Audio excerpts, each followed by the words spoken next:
علی بھائی ہمارے علاقے میں قبروں کی جگہ کم ہونے کی وجہ سے لوگ پرانی قبروں کے اوپر نئی قبریں بنا دیتے ہیں. میں بچوں کو نصیحت کر سکتا ہوں کہ مجھے والد صاحب کی جگہ دفنا دیں جبکہ ان کو فوت ہوئے 18 سال ہو گئے. کتنے عرصے بعد پرانی قبر کی جگہ نئی قبر بنا سکتے ہیں؟ اب یہ تو وہاں کے آثار ہی بتائیں گے. 18 سال تو اتنا عرصہ نہیں ہے. کوشش تو کرنی چاہیے کہ قبر کے آثار باقی رہیں. صحیح مسلم میں ہے کہ نبی علیہ السلام اپنی والدہ کی وفات کے کم از کم بھی 50 سال کے بعد ان کی قبر پہ گئے، تو قبر کے آثار تو باقی تھے. البتہ اگر قبر کے آثار مٹ جائیں اور اس کے لواحقین بھی آنا جانا چھوڑ دیں تو ٹھیک ہے، اس جگہ آپ نئی قبر بنا سکتے ہیں. اور آپ بے فکر رہیں کہ یہ ساری نئی قبریں انہی جگہوں پہ بن رہی ہیں. اب لاہور میں میانی صاحب قبرستان تو اتنا ہی ہے نا، کوئی پھیل تو نہیں رہا، لیکن بندے تو روزانہ کتنے مر رہے ہیں. جب لوگ آنا جانا چھوڑ دیتے ہیں تو پھر وہیں پہ وہ، میری تو خود جو قبر کھودنے والوں سے کئی دفعہ ڈسکشن ہوئی ہے، وہ بتاتے ہیں کہ جی اس طرح پرانی قبریں کھودتے ہیں، جو سلیں وغیرہ ہیں وہ ہم سائڈ پہ کر دیتے ہیں، ہڈیاں نکلتی ہیں ان کو بھی سائڈ پہ کر کے اسی جگہ نئی قبر بنا دیتے ہیں. تو ایسے ہو جاتا ہے. اور اس میں کوئی شرعی طور پہ ممانعت نہیں ہے کہ آپ اس قبر والی جگہ پہ کوئی اور بندہ دفنا نہیں سکتے. ایک بڑی قبر میں بھی کئی بندوں کو دفنایا جا سکتا ہے. صحیح بخاری میں ہے غزوہ احد کے موقع پر چونکہ جنگ میں کیٹاسٹرافک کنڈیشن ہوتی ہے تو اجتماعی قبروں میں ہی لوگوں کو دفنایا گیا تھا. یہ تو آپ کے مسئلے ہیں نا.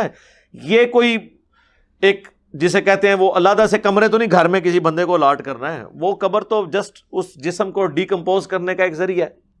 اس کا تو آخرت میں ملنے والی جو قبر ہے مرنے کے بعد برزخ میں، اس سے تو اس کا تعلق ہی نہیں. جو صحیح مسلم میں ہے کہ اہل ایمان کے لیے قبر جو ہے 70 گز دائیں بائیں آگے پیچھے کھول دی جاتی ہے. وہ فزیکلی نہیں کھلتی، ہمیں نہیں نظر آئے گی وہ، کیونکہ وہ وَمِن وَرَائِهِمْ بَرْزَخٌ إِلَى يَوْمِ يُبْعَثُونَ، ان کے مرنے سے لے کے قیامت تک ان سین بیریئر برزخ ہے.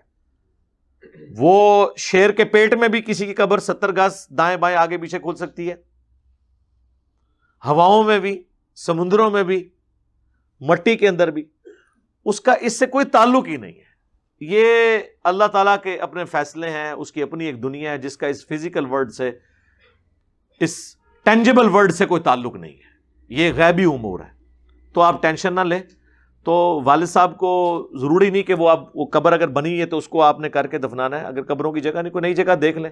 اس کے باوجود اگر آپ دفنانا چاہتے ہیں تو اس میں کوئی شرعی طور پہ کوئی ممانعت والی بات نہیں ہے. لیکن اس میں پھر کئی ایک چیزیں جڑ جاتی ہیں نا. بعض اوقات پھر آپ قبر کھودیں اس میں سے کوئی چیز نکلے نہ. یہاں تو لوگ پھر پتہ نہیں کیا کیا عقیدے بھی وابستہ کر دیتے کہ دیکھو جی اتنے ہڈیاں بھی نہیں ملیاں. ٹھیک ہے، یہ بھی لوگوں نے ایک عقیدہ وابستہ کر لیا ہوا کہ جو اللہ کا نیک بندہ ہے تو اس کی لاش بھی سلامت رہے گی. ضروری تو نہیں ہے. صحابہ کرام کا تو مسلح جنگوں کے اندر ہوا ہے، امیر حمزہ کا نہیں ہوا. لاش تو قبر میں گئی نہیں ہے تو باہر ہی اس کے ٹکڑے کر دیے گئے ہیں. دیکھیں نا، اگر کسی کی لاش سلامت رہے اس کے لیے اللہ کی طرف سے پروٹوکول ہے، لیکن اگر نہ بھی رہے یہ اس کے بدکار ہونے کی کوئی نشانی نہیں ہے. یہ پروٹوکول صرف احادیث میں آیا ہے تو پیغمبروں کے لیے. جو ابو داؤد میں حدیث ہے، ان اللہ حرم علی الارض ان تاکل اجساد الانبیاء، بے شک اللہ تعالیٰ نے حرام کر دیا ہے مٹی کے لیے کہ وہ نبیوں کے جسموں کو کھائے.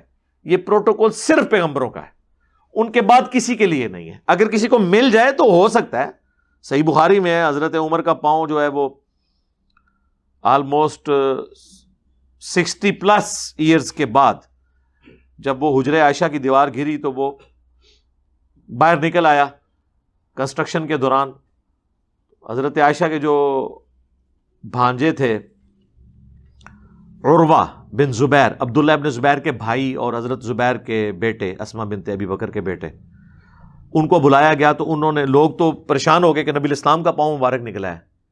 تو انہوں نے جب وہ قبروں کی لوکیشن دیکھی انہوں نے کہا نہیں یہ حضرت عمر کا پاؤں ہے.